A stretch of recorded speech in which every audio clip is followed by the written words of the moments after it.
MLA కోట MLC అభ్యర్థుల nomination గడువు రేపటితో ముగియనుంది. అయితే అభ్యర్థుల ప్రకటనపై కాంగ్రెస్ లో ఇంకా సస్పెన్స్ కొనసాగుతోంది.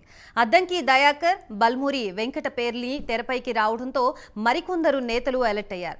మహేష్ కుమార్ గౌడ్ కి ఎమ్మెల్సీ ఇవ్వాలని మంత్రులు ఉత్తమ్ కుమార్ రెడ్డి, పొన్నం ప్రభాకర్ పట్టుబడుతున్నారు. దీంతో నిన్న రాత్రి అభ్యర్థుల్ని ప్రకటించాలనుకున్నప్పటికీ అధిష్టానం వాయిదా వేసింది. మరోవైపు గాంధీ భవన్ సిబ్బంది నామినేషన్ పత్రాల్ని సిద్ధం చేశారు. 2 నామినేషన్లపై 20 మంది ఎమ్మెల్యేలు బలపరుస్తూ సంతకాలు చేశారు. అధిష్టానం అభ్యర్థుల్ని ప్రకటించగానే అభ్యర్థులు నామినేషన్ వేయనున్నారు.